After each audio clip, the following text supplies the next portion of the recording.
Good morning. Morning. And welcome to UUCC, the Unitarian Universalist Church of Canandaigua. We are a group of spiritual free thinkers who gather to celebrate life, build community, and better the world. Wherever you are in your spiritual journey, you are welcome here. I'm Jill Poremba, your worship associate for this morning, and the service today is being led by our minister, Eileen Casey Campbell. This service is also being live streamed to our YouTube channel. If this is your first visit, welcome. We invite you to sign the visitor's book in the entryway. And whether it's your first visit or your 100th, we are glad that you came. I have a few announcements to share with you today. Please wear a mask. Masks are available for anyone who forgot one. We are again able to sing together as long as our masks remain on. Childcare will be provided this morning by Nancy Reed. After our first, we will be collecting the cards for joys and sorrows after our first hymn. Please fill them out or type them into the chat box on Zoom if you have something you would like to share. Next Sunday, April 10th, we will be virtual on Zoom only, but back in person for Easter with some special activities. Friday, April 8th, Team 6 will meet on Zoom to discuss the proposed 8th principle. And Pat Mells has an announcement about our pledge drive.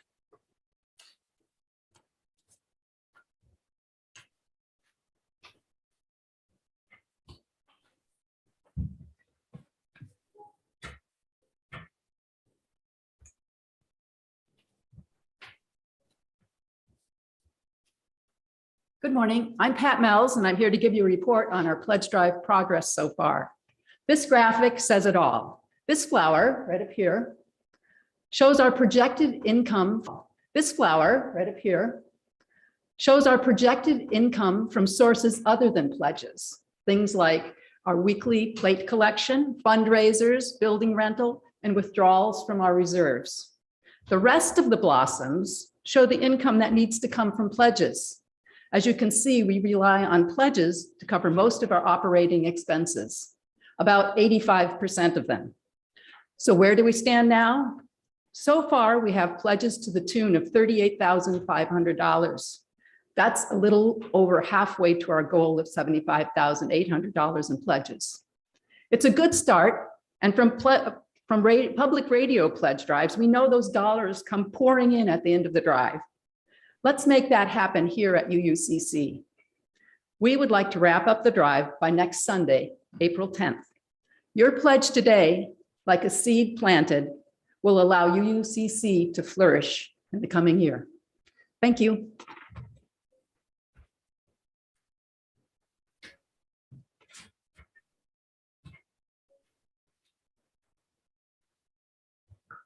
Are there any other announcements for the good of the community?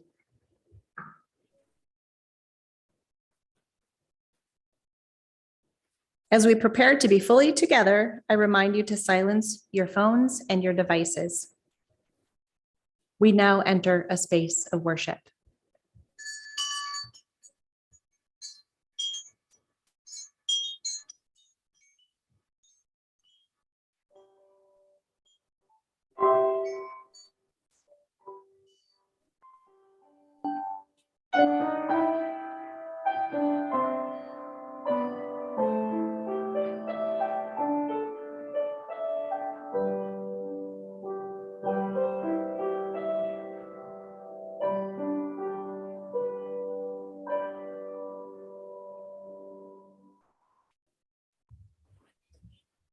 I invite you to join me in the chalice lighting words as the flame is lit.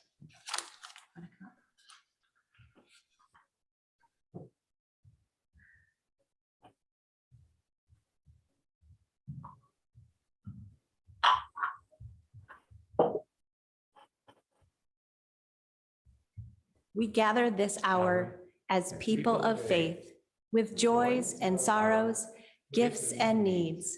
We light this beacon of hope, sign of our quest for truth and meaning, in celebration of the life we share together.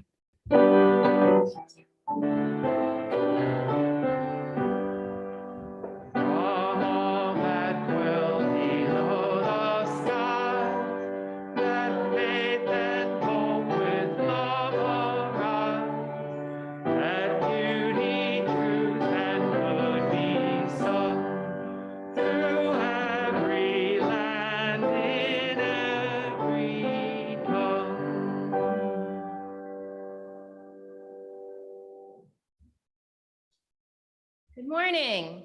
Morning.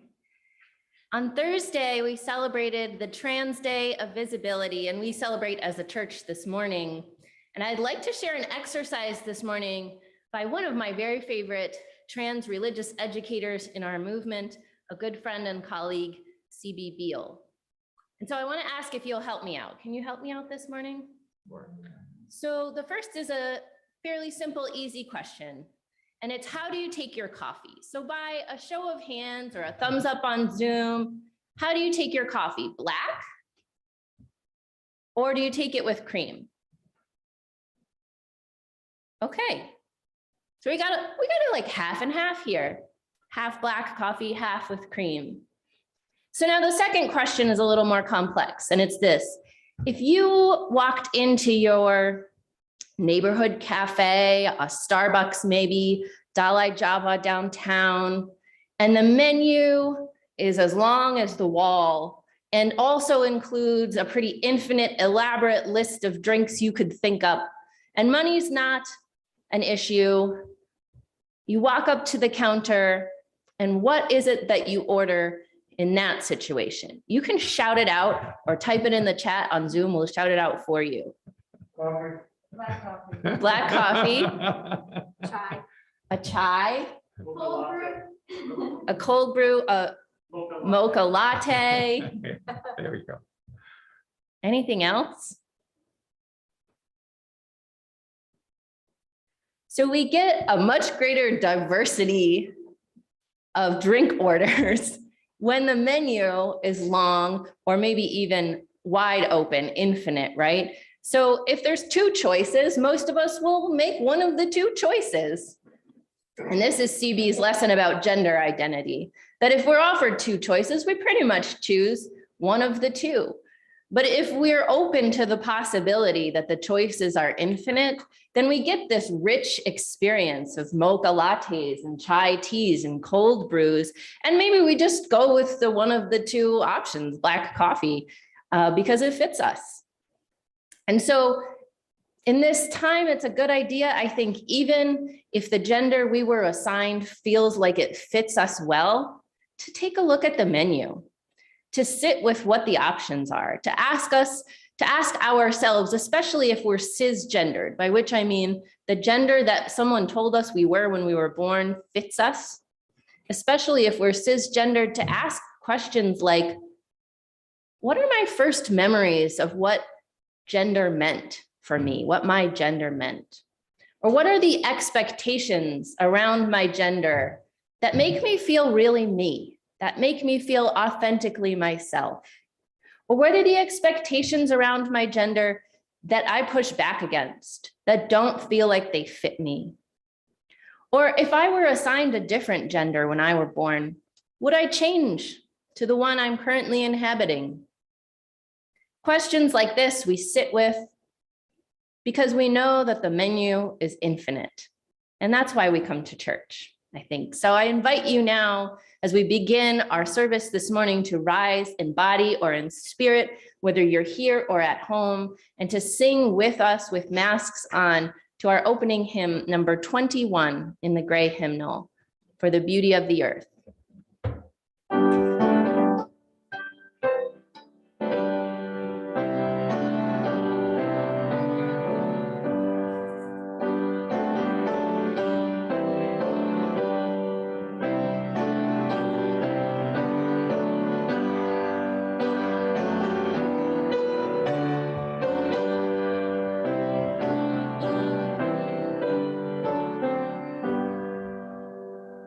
For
We are a community that holds one another in our joys and in our sorrows, in our celebrations and in our pain. We say to one another, we are with you. If you have any joys or sorrows on your heart this morning and you'd like them lifted up in this community, I invite you to take the card that is tucked inside a hymnal nearby you, to write them down and put them in the basket as it comes forward. Are there joys or sorrows to lift up this morning?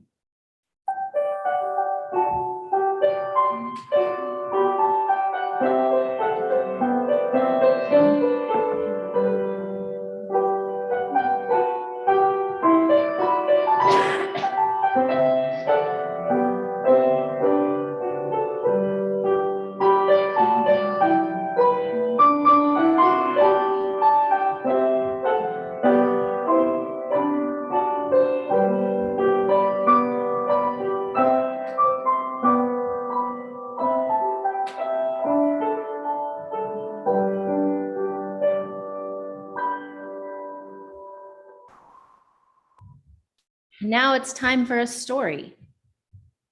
This story is a book I'd like to read to you called From the Stars in the Sky to the Fish in the Sea by Chang. And it goes like this.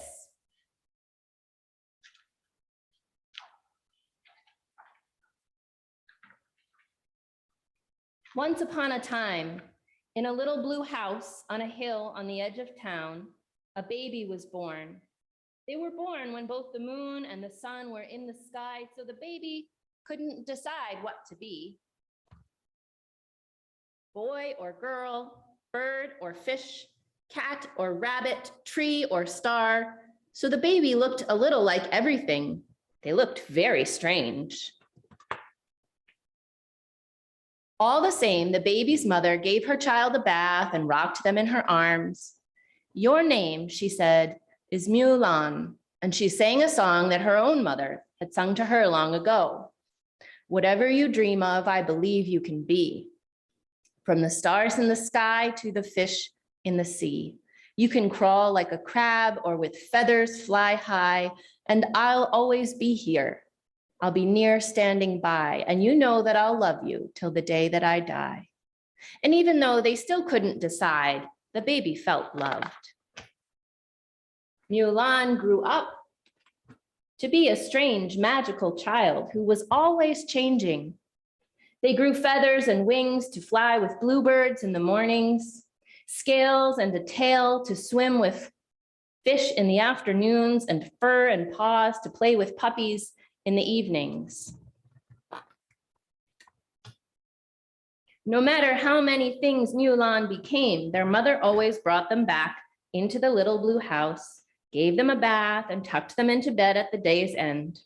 As the stars rose, she sang, whatever you dream of, I believe you can be. From the stars in the sky to the fish in the sea. And Mulan felt loved. One day, it was time for the child to go to school. They were so excited. They grew a tail of peacock feathers and a coat of tiger stripes. Have fun, said Mulan's mother. But when they got to school, the other students were either boys or girls.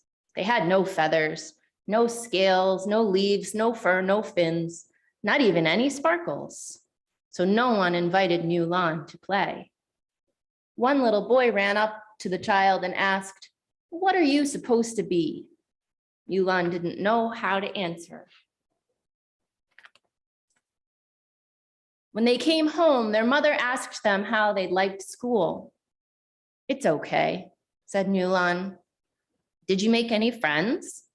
Not really, said Mulan. That night, Mulan's mother tucked them into bed and sang, you can crawl like a crab or with feathers fly high, and I'll always be here. I'll be near standing by.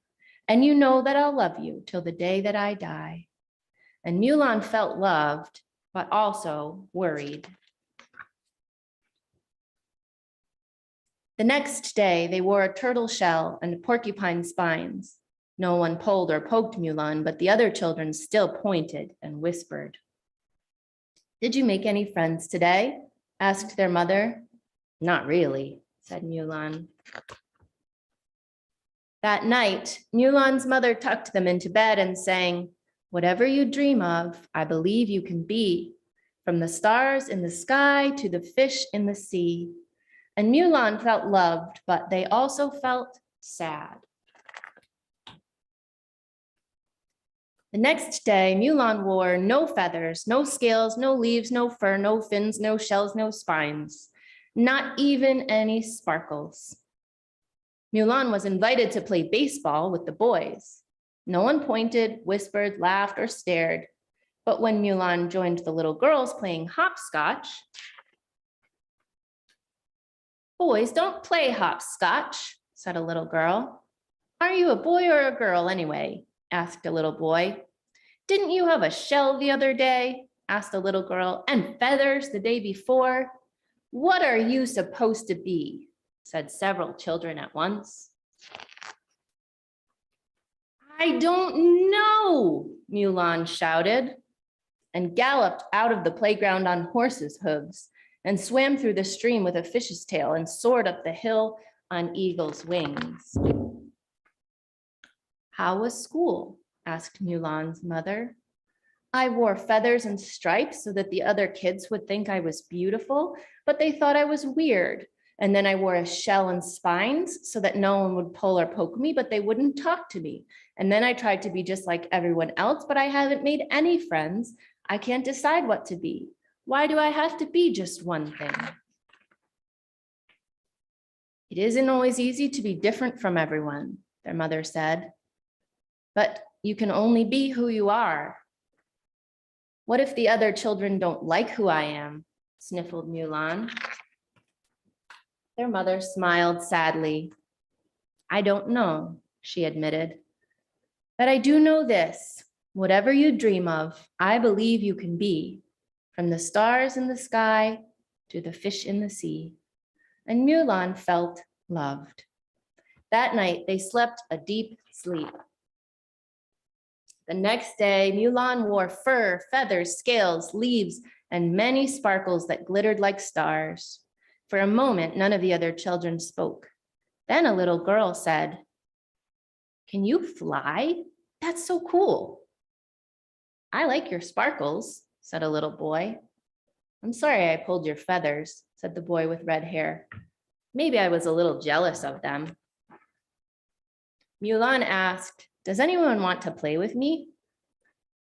They showed the other children how to gallop like horses, climb like monkeys, and swim like fish.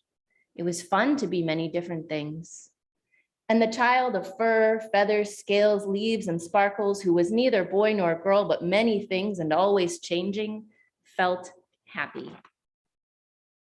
In the little blue house on the hill on the edge of town, Mulan's mother smiled and sang the song her mother had sung to her. "Whatever you dream of, I believe you can be, from the stars in the sky to the fish in the sea. You can crawl like a crab or with feathers fly high, and I'll always be here. I'll be near, standing by. And you know that I'll love you till the day that I die. Whatever you dream of, I believe you can be, for you are my child, courageous and free." And that is the end of the story.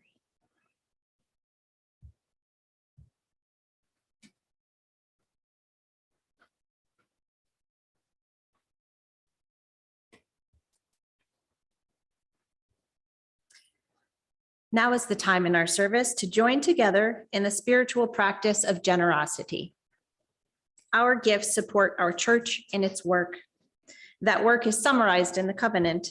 The covenant for UUCC says, "In service of the values that unite us, we will recognize the inherent value of each person, foster a community of compassion and caring for all, value our diverse opinions, and engage respectfully in all interactions."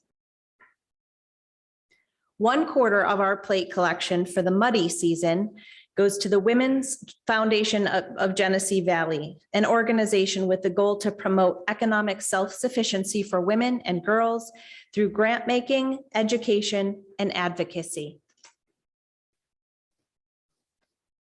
You can give to this morning's offering by placing cash or a check into the basket, or if you are joining us from home, by visiting canandaiguauu.org/connection/donate, or mailing a check to UUCC at 3024 Cooley Road, Canandaigua, 14424. In either case, make a note that your gift is intended for today's offering. We now gratefully accept the offering.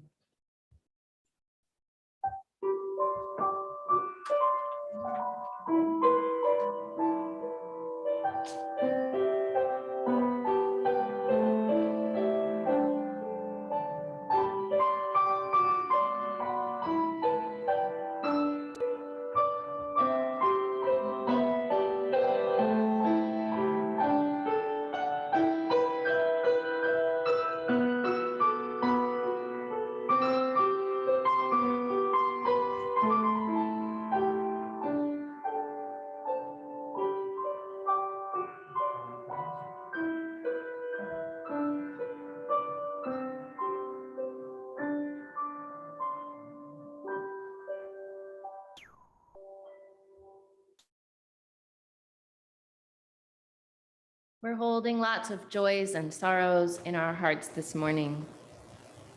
Together, we celebrate with Gigi, who is excited to visit friends, including Ellie and Mark this week. And we celebrate with Danielle, who is joyful at having student loans forgiven. We hold in our hearts Nancy and Bob in the sadness over the loss of their 14-year-old Boston Terrier today. For these, and for all the joys and sorrows still in the silence of our hearts, we tell one another, we are with you. And I ask Jill to drop a stone in the water in honor of all our joys and our sorrows. And now, my children, if you would like to go downstairs to play, now is the time to go. Go now in peace. Go now in peace. May the love of God surround you everywhere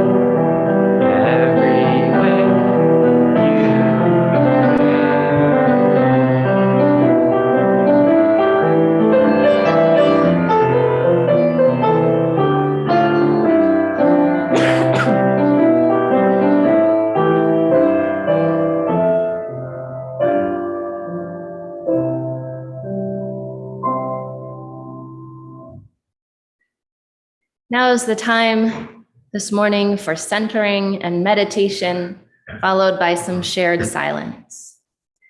So I invite you to take a deep breath, to let it out with a sigh, to get comfortable wherever it is that you sit this morning.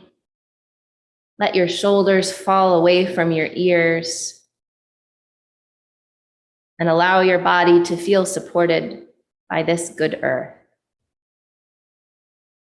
This morning's meditation is by the Reverend M. Barclay. Every time the word gay rolls off my tongue, when the words queer or intersex or trans or non-binary or bisexual bless my lips, no matter what I'm talking about, I'm also always sending a love letter, casting a lifeline, praying a prayer, and yes, obviously, waving a flag. So many generations of silence and slurs, of words of violence and of quiet. Lonely, does anyone else in the world feel this way? My heart could burst every time I speak the imperfect but earnest attempts at finding ways to communicate lineages of us. Every word a reaching toward each other. A you're not alone, or a we've got each other. And a isn't it divine being this way? It's never too early to start teaching this love language and planting those seeds of assurance. Just thinking about it makes me want to sing the whole queer lexicon to the tune of the ABCs to every newborn baby. Train up a child in the way they should go, say the scriptures. And I want them all to go queerly, go freely, go in belonging. I want us to raise a whole generation of kids who never learn to hate themselves or to treat others like monsters, or that there's anyone even God is against. This is indeed my queer agenda, to expose children as early as possible to all the possibilities of their beautiful becoming, to leave no doubt that whichever way their love blossoms and their gender blooms and their body unfurls, they will be protected, cherished, celebrated, loved. In the world as it is, to even begin to balance out all the messages otherwise, these things cannot be said enough. So we say them in every form they take across language and culture. We say them as early and as often as we can. We say them especially when they're not welcome. We say them with all the love we've got, and we will never, never stop. Amen.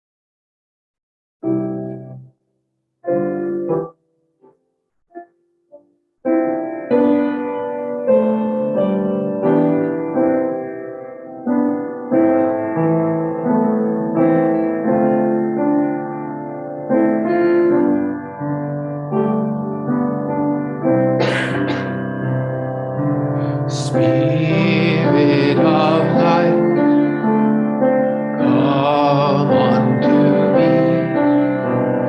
Sing in my heart all the stirrings of compassion. Blow in the wind, rise in the sea.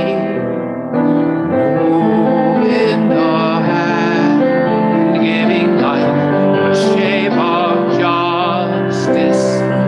Roots hold me close, wings set me free.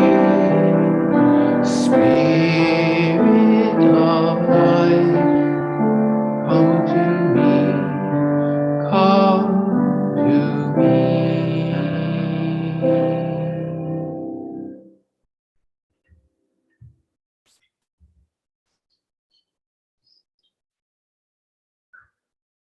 I'd like to offer a reading this morning by Rabbi Reuben Zellman. It's an excerpt from the sermon he delivered at Congregation Shar Zahav on Rosh Hashanah in 2006. He preached this.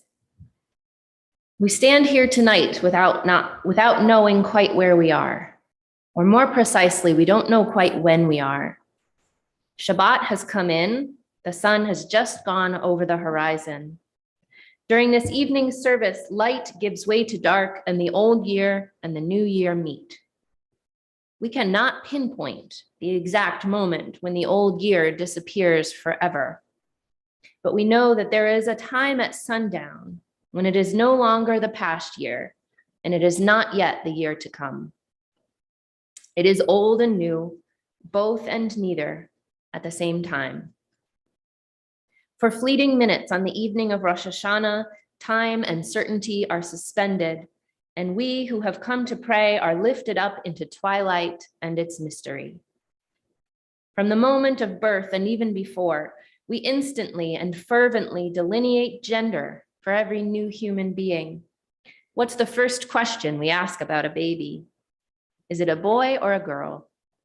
We continue to ask this question of every person in one way or another almost every day as long as we live. Every form we fill out requires us to check a box. If you do not pick one gender and only one, you don't get a driver's license, a mortgage, your food stamps. We must pick a gender in order to get a job, to travel, or enroll a child in school. Is it a boy or a girl, a man or a woman? We are almost never allowed to imagine there might be space in between.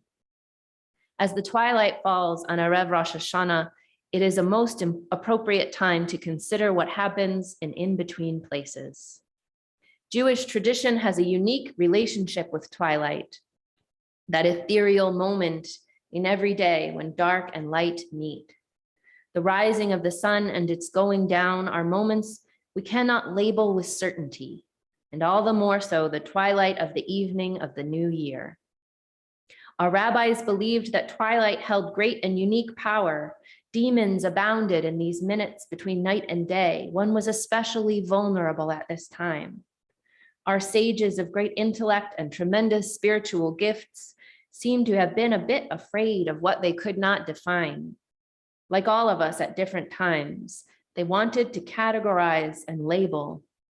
They desired to understand when day ended and when night began, which was which and what to call it.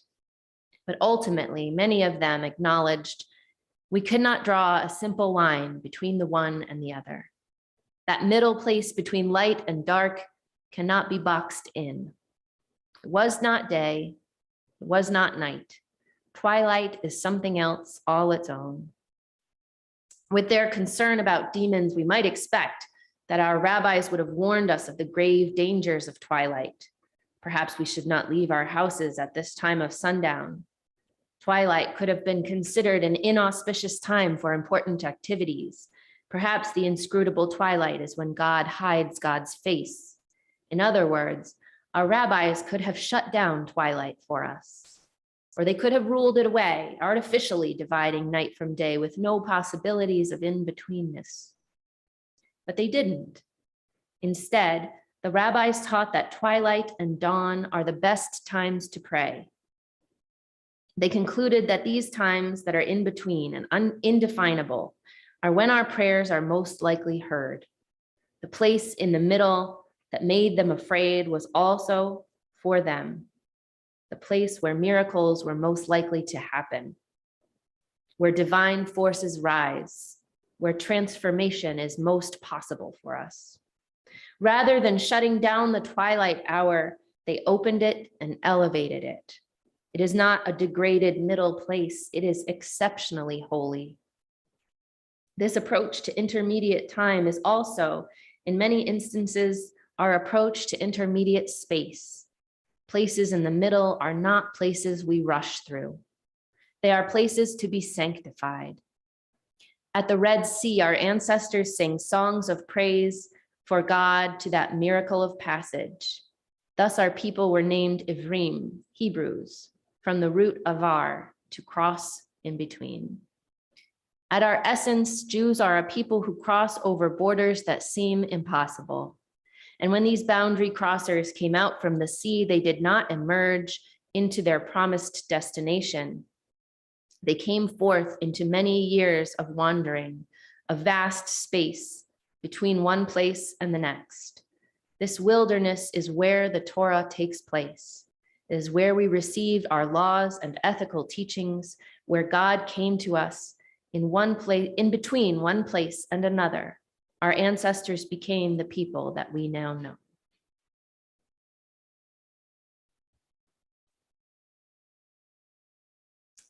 So the National Day of Transvisibility was on Thursday. And so I had planned this service for this morning as a time to commemorate that. I thought today we would focus on joy in creation in all its multitudinous glory, not an either-or world, but a fountain of abundance, and all this world. But I found myself starting to write a sermon and feeling angry. Where I thought I'd sit down to compose this joyful sermon, I found rage instead. I think it's what UU theologian Rebecca Parker calls a benevolent rage. And I think maybe we have to start there instead. I envisioned a celebratory service where we lift up queer theology that centers the beauty and the holiness of the non-binary, that exquisite diversity of life in all its nuance. And I don't want to lose sight of that. But when I consider the state of queer rights in our country, the precariousness of the safety of transgender people, especially children, I think maybe we have to start with the bare minimum. And the bare minimum of what can pass for morality is this: we do not let children die if we have the power to save their lives. I mean, this is an absolute basic fundamental moral principle, right? Surely we could manage this. We do not let children die when we have the power to save them. And yet, in Arkansas, the state legislature is attempting to push back against a court order suspending their law that bans gender-affirming treatment for trans youth. Alabama is poised to make it a felony to offer any gender-affirming medical care to minors who are trans. The Texas governor's office has directed its Department of Family and Protective Services to open abuse cases against parents who support their children's trans identities. Florida has decided to valiantly fight the gay agenda by prohibiting teachers and students from even talking about the existence of LGBTQ people in schools. Horrifically, a bill that has already passed the Idaho House would make seeking medical care for trans minors punishable by life in prison, and it also forbids parents from seeking care outside of the state. And it's unfortunately not just these new laws that are threats to transgender people. Trans people are twice as likely as the general public to live in poverty and 3 times as likely to be unemployed. They're more likely to experience mistreatment or lack of treatment by healthcare providers. The majority of trans children in school experience bullying, with over 1/4 of them experiencing physical assault because of their gender. And every major medical body in this country supports giving transgender youth the opportunity to transition medically. Gender-affirming care like hormone replacement and puberty blocking are well studied, have been in common use for nearly a century, and most importantly, are life-saving. The risk of suicide attempts of trans and non-binary teens is around 40%, compared to 5% in the general population. The one treatment that we know works for lowering that incredibly high risk is affirming and supporting trans teens' identities. In fact, the National Center for Transgender Equality reports that trans youth whose families are supportive are half as likely to attempt suicide. They're also 18% less likely to experience homelessness and 20% less likely to experience trauma-related mental illness at all. Whatever we have been taught about gender, however we may feel, we just don't understand this whole trans thing. We know this much. We do not let children die if we have the power to save them. Understanding and celebration can come in their own time, but if our acceptance alone can save someone, we have to offer it. Because we do not let children die if we have the power to save them. And I know how it feels to have the gender binary so deeply ingrained in one's heart. I was raised in a faith that was rigid about binary and unchangeable gender roles. We were all raised in a society that stringently insists there are 2 genders and you get yours assigned to you at birth, full stop. The myth in our culture, the driving force behind these abhorrent laws, these societal attitudes, is that this way of seeing the world is 1, natural, and 2, faithful, religious. which suggests that the rejection of the gender one was assigned at birth, the rejection of two binary genders in general, is unnatural and sacrilegious. And here is where I think we have something to say. Here is where we as a church, whose acceptance of LGBTQ people has long been something we take for granted, cannot afford to stay silent. We cannot afford to just hope our silence implies support. We need to shout our benevolent rage into our sanctuaries and our schools and our homes and our city halls. Our role as a church right now, seeing this horror emerge in our country, is to let the chorus of our rage turn into praising. Because we of all people know that that premise is a falsehood. What is natural is that gender is infinite, boundless, incalculable. So is sex, for that matter. When lawmakers and preachers and politicians stand up and say, there are two biological sexes, and that's what is natural and right, they are both morally and scientifically incorrect. I'm a cisgender woman, meaning the female gender assigned to me at birth fits me just fine. But it isn't because it's biologically correct. I couldn't with accuracy tell you my biological sex. I bet most of you couldn't either. Anatomically, I'm female. Hormonally, probably in a range we call female, which overlaps with a range we call male, by the way, and is indistinguishable until after puberty. But like, I'm not monitoring my hormones, so do I really know? No. Chromosomally, I've never checked. Most of us haven't. A not as small as you'd think number of humans have chromosomes we'd normally assign to one sex and anatomy of another. Or hormone levels that dip into a sex category different from the gender they were assigned. Or physical anatomy that doesn't very easily fit into one of two narrow categories we have accepted. This is true for non-human creatures as well, of course, and then some. Plenty of types of animals can just change their anatomical sex to suit their environment. What is the so-called natural gender of a clownfish whose sexual anatomy changes as needed? Try to convince a worm with multiple sets of reproductive organs to fit into one of two so-called natural genders. But humans want to go ahead and call transness unnatural. What is natural about the gender binary? When we start to understand the least bit about nature, the whole concept of gender could be that gender could be a natural function of biological sex unravels. Nature is wild and chaotic majesty. Nature is complicated. And this is why we sing its praises, right? It's not the simplicity, the rigid, orderly straightforwardness of the earth that we sing about in our hymns, is it? We sing out hill and vale and tree and flower, sun and moon and stars of light, because it's nature's complexity that brings forth our praising. It is, as Rabbi Zellman put it, the in-between spaces, the nuance of creation that we sanctify. What is natural? Rich diversity. Abundance is natural.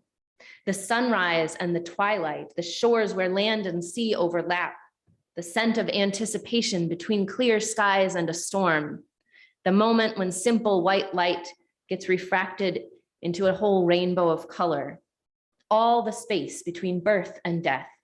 These are natural, transitory, elaborate, praiseworthy. And if preachers in America are going to stand in their people's pulpits and deny the natural sanctity of transgender people, then we had better stand firm in ours and proclaim it.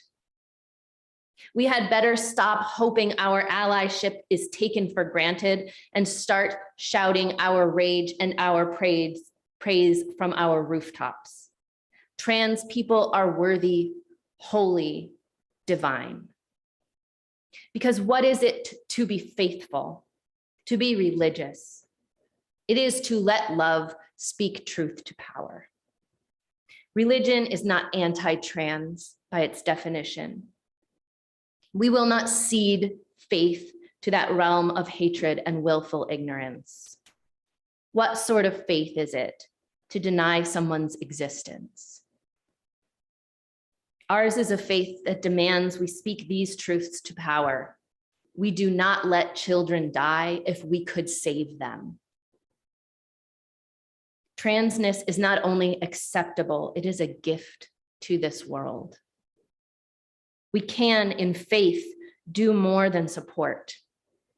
We can do better than acceptance. My transgender siblings, hear us now. You are not a hardship. You are a blessing. Your being is not a burden for your cis neighbors. It is liberatory for us. It is showing us what divinity looks like. Faith speaks truth to power, and in faith lies the invitation to move from rage into praising. Because the bare minimum of our moral obligation is to accept and support trans people when they tell us who they are. It saves their literal lives, and not a one of us has the right to let beloved children of the earth die when we could save them, and save them so easily.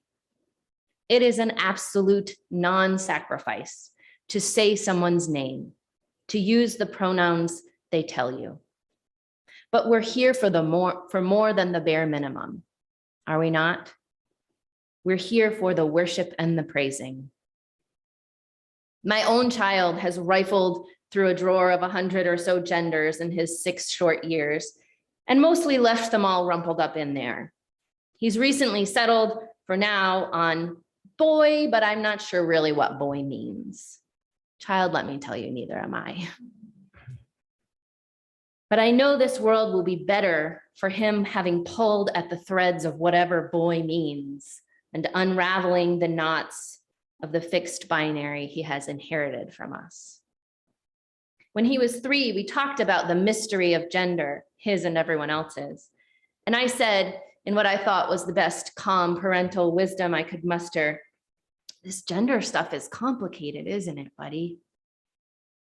And the 3-year-old fired back without pause. No, it isn't. It's just whatever you are, you be. And in that breezy second, both he and I were made freer. My child's joyful self-liberation invited me from a world where the options were taking one's coffee either black or with cream, into a world where every wild drink a hipster barista can dream up is available to us. Gender might be exquisitely complex, but gender acceptance is simple as hell. When someone tells you who they are, all our hearts need to do is answer with the freedom of a child, whatever you are, you be. Others' joy in being fully themselves gives us permission to be fully us too.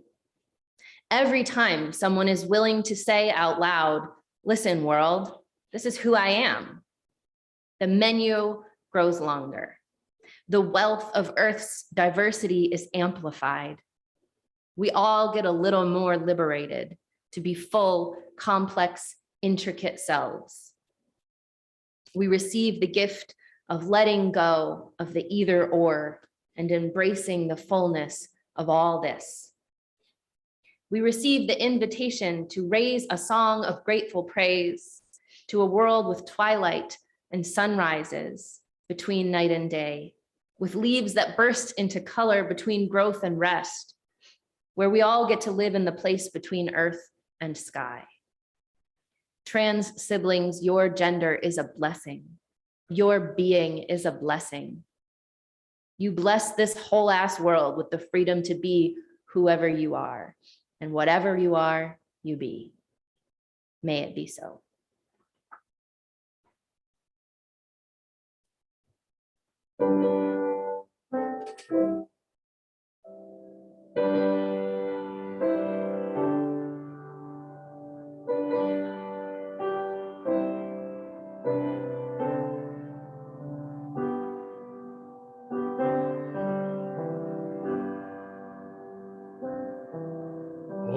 you I sing, the light that brings the voices of the children, of golden leaves on bending trees, the wind that blows them over, across the hills and canyons wide, to touch the water flowing, and all along the mountainsides beyond the fields of clover.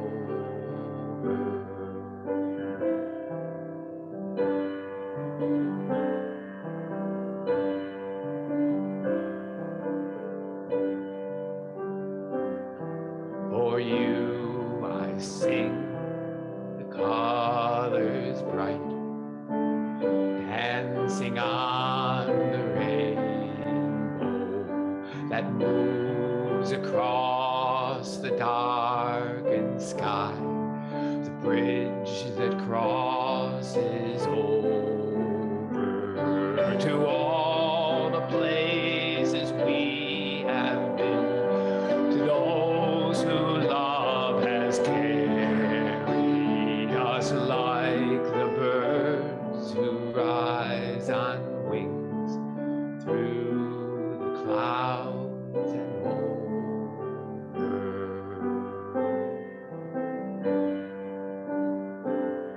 For you I sing, the light that brings the voices of the children. For you I sing, the colors bright, dancing on the rainbow.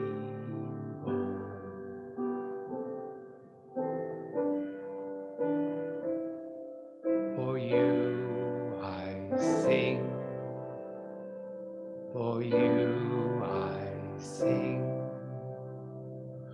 for you I sing the rainbow.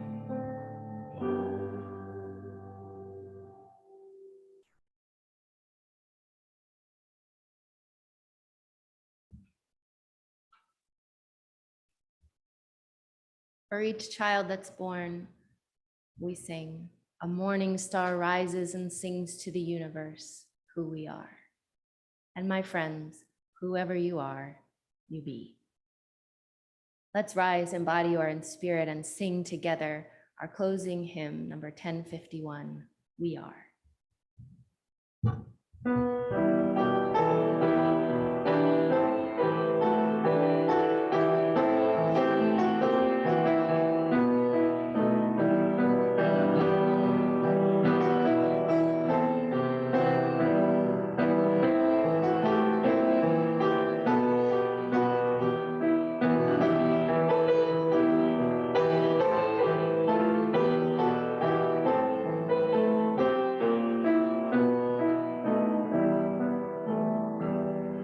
For each child that's born, a morning star rises and sings to the universe who we are.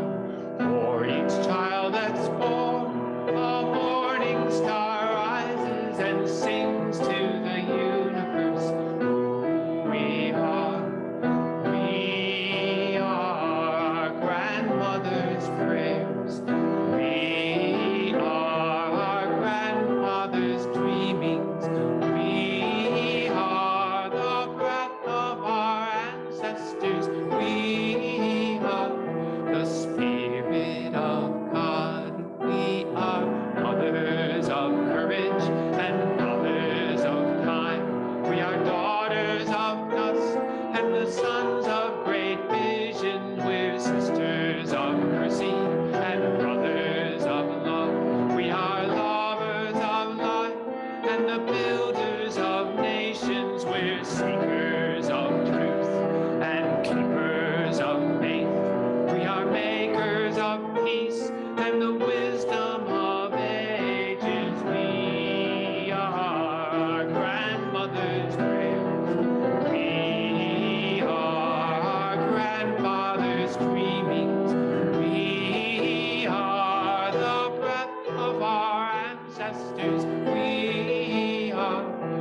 of great visions, we're sisters of mercy, brothers of love. We are lovers of life and the builders of nations. We're seekers of truth and keepers of faith.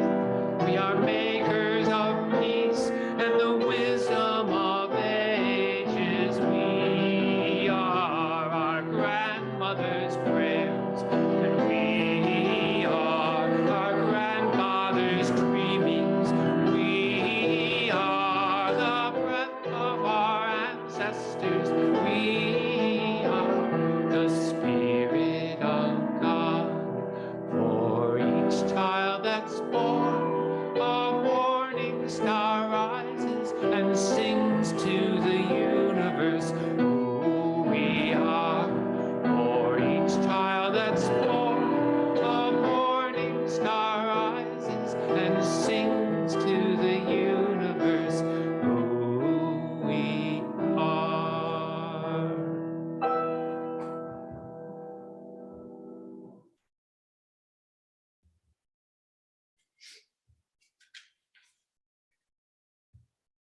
Please join me in our words for extinguishing the chalice. We extinguish this flame, but not the light of truth, the warmth of community, or the fire of commitment. These we carry in our hearts until we are together again.